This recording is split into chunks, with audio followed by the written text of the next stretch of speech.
দেখছি লাঠিচার্জ এবং কামান করছে, পাশাপাশি সাউন্ড গ্রেনেডও কিন্তু মারা হয়েছে এই মুহূর্তে।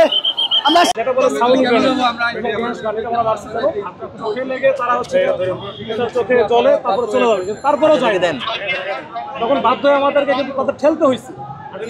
আমরা চাই না লাঠি পোটা করতে, আমরা ঠেলাও পার করে দিতে পারি না। এখন দেখা যাক, এখন ওনারা যদি শুভবুদ্ধির উদয় হয় তাহলে এখান থেকে যাবে।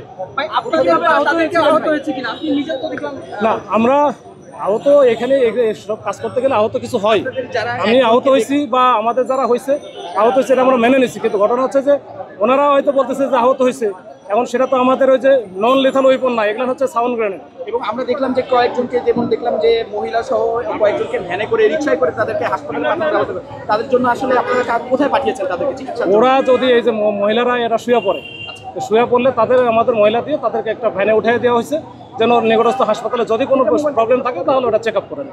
শেষ আমরা আরেকটা পুলিশ সদস্য দেখেছি পায়ে আঘাত পেয়েছে, আচ্ছা ওইটা আমরা এই যে এই মানে আমরা শেষ করে আমরা নিজেদের মধ্যে একটু আলোচনা করলে বোঝা যাবে কি করে আঘাত পেলেন। এখানে তো আমরা ওনাদের থেকে যারা কিনা অবস্থান বেশ কিছু ঢিল মারছে,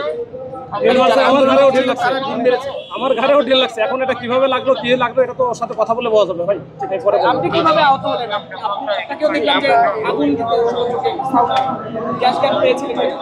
হ্যাঁ, ওটাও তো কিছু অংশ চলে আসছে। এখন আসলে কি অবস্থা? এখন ওনারা এখনো আছে, দেখি ওনাদের একটু জল কামান এবং সাউন্ড গ্রেনেড মারছে কিন্তু চাকরিচ্যুত বিডিআর সদস্যদের উপর। এই মুহূর্তে আমরা সেই দৃশ্য দেখছি শিক্ষা ভবনের সামনে, সচিবালয় অভিমুখী যে চাকরিচ্যুত বিডিআর সদস্যরা ছিল তাদের উপরে